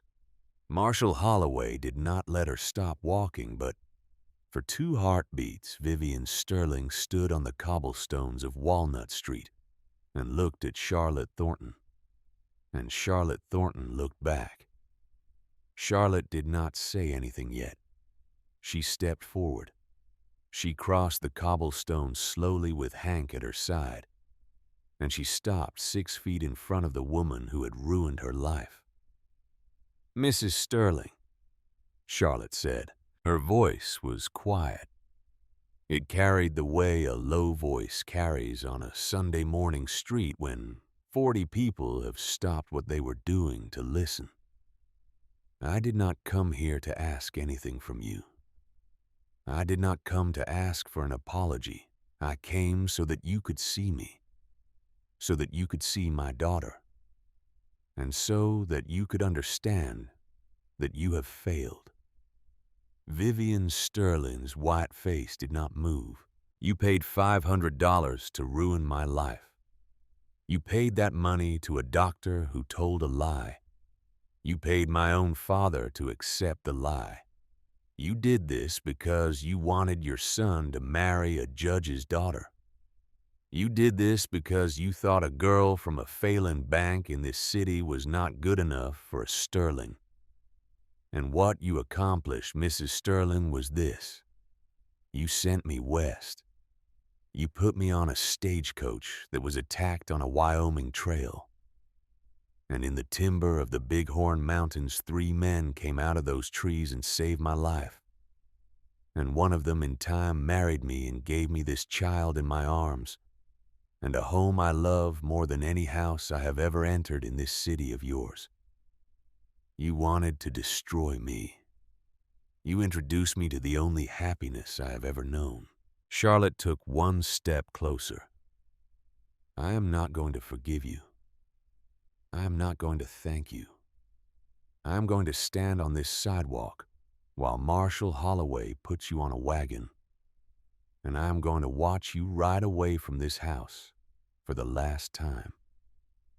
And then I am going to take my daughter home to Wyoming, and I am going to live the life you tried to take from me. And I am never going to think of you again. She held Vivian Sterling's eyes for one long moment. Marshall Holloway, she said without turning her head. Take her. Holloway nodded once to his deputies. They walked Vivian Sterling toward the black police wagon waiting at the curb. She did not look back. A young man with a notebook had been sprinting down Walnut Street for the last 60 seconds. He arrived just as the wagon door was being closed. He took one look at the scene, took out a pencil, and began to write. He was a reporter for the Inquirer. Charlotte did not know him then. She would learn his name within the week. His name was Edgar Wells, and he was 24 years old, and he was the man who would write the front-page article that by the following Friday would be reprinted in every major newspaper between Boston and St. Louis, and would within 6 months force the Medical Board of the Commonwealth of Pennsylvania to revoke 7 licenses and rewrite 3 statutes governing premarital examinations of women. But that was for later in the week. For now, on the morning of April 21st, 1878, on a Sunday sidewalk on Walnut Street, the Sterling household was being emptied of its mistress, and the woman she had tried to ruin was standing on the cobblestones with a child against her chest and a husband at her shoulder, and the morning sun was coming up over the rooftops of Philadelphia and lighting them both. That afternoon, Charlotte and Hank went to her father's house. It was a smaller house than the Sterling residence on a quieter street. It had been the house Charlotte was raised in. The brass knocker on the door was the same brass knocker she had used as a girl when she had run home from school and forgotten her key. She knocked it now, 3 times. Her father, Thaddeus Beaumont, opened the door. He was 62 years old. He looked 75. His hair, which had been black 2 years ago, was entirely white. His face had hollowed in a way that Charlotte had not been prepared for. He was holding a folded copy of the morning edition of a smaller newspaper that had run a brief account of the Sterling arrest, and his hand on the door was shaking. Charlotte. Father. She did not step inside. She had decided on the train 4 days back that she would not step inside this house. Hank stood half a step behind her. Lila slept against her chest. Charlotte, please, come in. Your mother. No, father. We will not be coming in. I came to say one thing to you, and then we will go. Behind him, somewhere in the dim hallway, she could hear her mother. Beatrice Beaumont was weeping. Charlotte recognized the sound of her mother's weeping the way a child recognizes a song. Lawrence wrote to me, Charlotte said. He told me about the $500. He told me that you took it. He told me that the bank was failing and that you used it to pay the quarterly note. I have known this since November. I have had time to consider it. Her father opened his mouth. He closed it. "I will not bring charges against you," Charlotte said. "Not because I have forgiven you. I have not. I will not bring charges because Lawrence is your son, and he has done nothing to deserve being orphaned by a public scandal involving his own family. Lawrence is leaving Philadelphia at the end of this month. He is coming with us as far as Cheyenne, and from there he will travel on to Oregon, where he intends to study medicine. I have offered him a place at our ranch for as long as he likes. I will not be writing to you. I will not be sending photographs of your granddaughter. You and Mother will know that she exists. You will not know her face." Thaddeus Beaumont's hand closed slowly on the doorframe. His eyes were wet. "Charlotte, that is everything, Father. Goodbye." She turned. She walked down the steps with Hank at her side. She did not look back. Behind her, her mother's weeping rose into the kind of cry she remembered from her childhood. The kind of cry her mother had made when something had broken in the kitchen and could not be repaired. Charlotte heard it. She kept walking. Halfway down the block, Hank put his hand on the small of her back. "Are you all right?" "No," Charlotte said, "but I will be." He did not say anything else. He walked her back to the carriage. They drove to the Continental Hotel. She held Lila against her chest the whole way, and the small, warm weight of her daughter was the only thing in the world that felt real. The Inquirer ran the story on the front page the next morning, Monday, April 22nd. The headline was 3 lines tall. "Wyoming Wife Exposes Philadelphia Conspiracy. Society Matron Arrested. Doctor Held on Federal Charges." Edgar Wells had done his work. The article ran 2.5 columns. It included quotes from 4 other women named in the depositions who had been told by Dr. Pemberton that they would never bear children, and who had subsequently borne them. It included the bank records showing the 5 payments from Vivian Sterling to Dr. Pemberton over a period of 6 years.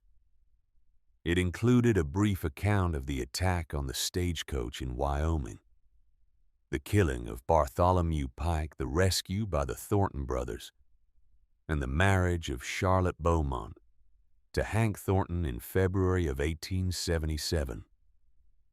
It did not include the events of the night of December 17th at the ranch. Marshal Holloway had asked that those be kept private for the safety of the witnesses. Edgar Wells had agreed. By Wednesday, the article had been reprinted in Boston, New York, Baltimore, Pittsburgh, Cincinnati, Chicago, and St. Louis. By Friday, 3 other women in Philadelphia had come forward to the offices of the district attorney with stories of their own. By the following Monday, a special committee of the Pennsylvania Medical Society had been convened. Charlotte read none of it. She and Hank and Lila boarded a westbound train at Broad Street Station on Wednesday afternoon with Lawrence Beaumont and the rest of the Wyoming party, and they went home. Vivian Sterling was tried in federal court in October of 1878. She was found guilty on all counts. She was sentenced to 15 years in the Federal Women's Penitentiary in Auburn, New York. She lived 3 years and 4 months of that sentence. She died in her cell on the night of February 8, 1882, of a stroke. No one came to claim her body. She was buried in the prison graveyard. Dr. Mortimer Pemberton was tried separately in November. He was found guilty of medical fraud and conspiracy. He was sentenced to 7 years. He served all 7 and was released in 1885. And he moved to a small town in southern Texas, where he opened a saloon and never practiced medicine again. He died in 1891 in a knife fight over a card game Charlotte heard about it 3 months later in a letter from Marshall Holloway, and she folded the letter and she put it in a drawer, and she did not think about Mortimer Pemberton again. Ambrose Sterling testified at his mother's trial. He did so in a calm, broken voice that did not waver. After the verdict, the court released him from federal custody. He left Philadelphia within the week. He went to a small town in Central California and became a school teacher. He never married. He wrote one letter a year to Charlotte every November on the anniversary of Lila's birth. The letters were short. They were always thank you notes.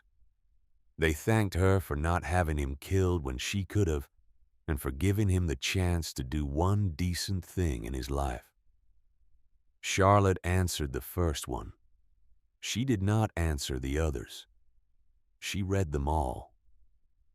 When Ambrose Sterling died of pneumonia in 1893, his sister, who had inherited what remained of the Sterling money after their mother's conviction, sent Charlotte a small black mourning card. Charlotte placed it in the same drawer where she had put the letter about Dr. Pemberton, and that was where the Sterling family ended, in a drawer in a Wyoming kitchen. Lawrence Beaumont stayed at Stillwater Bottom for 2 summers and 1 winter. He helped Quincy at the forge. He learned to ride.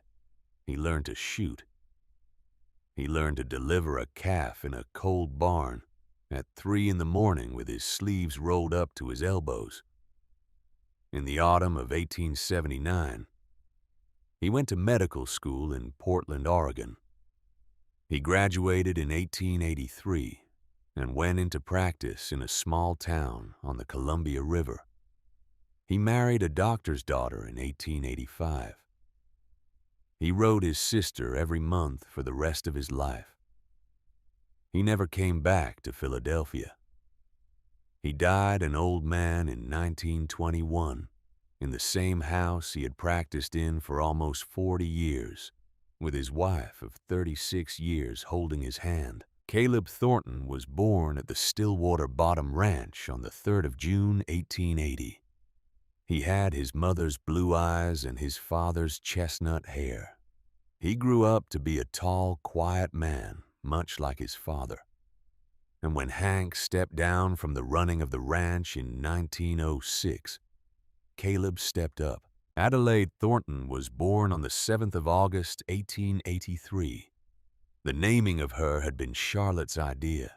She had asked Hank on a winter night when she had been carrying the child whether it would hurt him too much to give the new baby that name. Hank had been quiet for a long time. Then he had said, "It would not hurt me. It would help me." Charlotte had nodded and the matter had been settled. Adelaide grew up to be the wildest of the 3 children. She could outride and outshoot both her older siblings by the age of 12. She was the one who took after old Buck Driscoll most directly in his opinion, and his opinion was the only one that counted on this question. Old Buck taught her to shoot the Long Sharp's .50 caliber when she was 10 years old, against her mother's mild objection, and Adelaide hit a coffee can at 400 yards on her 3rd try. Old Buck had wept that day. He had not let anyone see, but he had wept because he had understood, the way an old man understands such things, that the country he had loved was going to need young women like Adelaide for whatever was coming next. Quincy Thornton married a schoolteacher named Imogene Hartshorn in 1880. They built a small house half a mile from the main ranch and had 4 children of their own. Quincy continued to run the forge until his hands began to fail him in his late 50s. He carved wooden birds for his grandchildren in his last years. He died in his sleep in 1909. Rourke Thornton never married. He lived in the main house with Hank and Charlotte and the children for the rest of his life. He became gradually and without intending to the favorite uncle of every child in the family. He taught Lila to read. He taught Caleb to track. He taught Adelaide to shoot. He kept the books of the ranch until the year he died. He published a small memoir of the Civil War in 1895 with a small press in St. Louis that sold 472 copies. He kept a copy on his bedside table and read from it once a year on the anniversary of Gettysburg. He died on a Sunday morning in 1912 at the age of 63, in his own bed, with Charlotte holding his hand. His last words were spoken to her. He said, "Tell Hank I was wrong about you." Charlotte had not understood what he meant. Hank had when she told him. Hank had wept for an hour alone in the barn, and afterward had not spoken of it again. United States Marshal Garrett Holloway retired in 1886 and moved his family to a small ranch 10 miles outside Cheyenne. He died in 1888 of a heart condition. His son, Nathaniel Holloway, who had been 12 years old at the time of the Sterling arrest, grew up determined to study medicine. He went east to Boston and graduated from Harvard in 1892. He came back to Wyoming. He set up a practice in Buffalo Creek. In 1896, at the age of 30, he asked Lila Thornton, then 19, if she would consider being his wife. Lila said yes. Hank gave them his blessing. They were married in the church at Buffalo Creek in the spring of 1897, with the same Reverend Ezra Whitfield presiding, who was now an old man with white hair and a kind, steady voice that had grown softer with age, but no less certain. But before any of that, before the wedding in 1897, before any of the rest, there was the death of old Buck Driscoll in the winter of 1894. It came in February of that year. Old Buck was 70 years old. He was, in his own words, still meaner than a wet panther, but his joints were not what they had been, and the long cold of the bighorn winters had begun to settle into his bones. The way settle finally settles. On a Tuesday morning in the second week of February, in the worst blizzard anyone had seen in 18 years, Hank had asked him not to ride out to check the south pasture. Old Buck had laughed at him. "Hank Thornton," he had said, "I rode out into worse weather than this when your daddy was still wetting his pants. Get out of my way." He had ridden out at 9 in the morning. The blizzard had thickened by 10. By noon, it was a white wall in which a man could not see his own horse's head. Old Buck did not return that night. He did not return the next day. The storm did not break for 3 days. When the weather cleared on the morning of the 5th day, Hank and Quincy and Caleb, who was 13 years old at the time and had insisted on coming, rode out to find him. They found his mule first alive, half frozen, standing patiently next to a young heifer that had broken her leg in a snowdrift. Old Buck himself was 20 feet away, sitting upright against a lodgepole pine, facing west with his Sharp's rifle across his knees and his buffalo coat closed up to his chin. His eyes were closed. His face was peaceful. He had not, Hank judged from the position, been alive for more than 2 days. The heifer would not have lived through another night. He had died saving a calf. He had died, Hank said, exactly the way he would have wanted to die. They brought him home strapped across his own mule. They buried him under the apple tree beside Adelaide and Ezekiel Thornton in a grave that Quincy and Rourke and Caleb dug together in 3 days of pickaxe work on frozen ground. Charlotte read the words over him. There had been no minister available who could ride out in time, and Charlotte had said, "I will read for him." He would want a woman to read. She had read from the book of Ecclesiastes.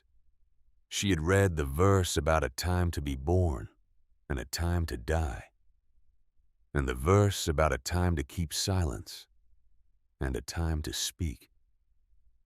And then she had folded the small Bible and she had said in her own words, "Silas Driscoll was the first man in this country who told me I would manage." He was right. I am here today because of what he taught me to manage. He was a friend of this family, and a brother to my husband, and an uncle to my children, and there is no piece of land on the face of this earth that we would rather give him than this piece under this tree with these other people he loved. Goodbye, old buck. The country is poorer for your leaving it. Hank had not been able to speak.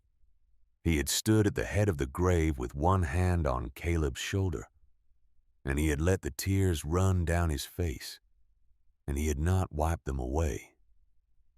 3 years later, on a soft September evening in 1897, Charlotte Thornton walked out behind the main house at Stillwater Bottom toward the apple tree. She was 43 years old. There were silver threads at her temples. The lines around her eyes were the lines of a woman who had laughed often, and the lines around her mouth were the lines of a woman who had wept enough, but not too much. She wore a soft gray dress and a wool shawl against the evening cool, and she carried in her hand a small bouquet of late wildflowers that she had picked on the slope behind the barn. Hank was already at the tree. He was sitting on the flat stone bench Quincy had carved and laid there years earlier.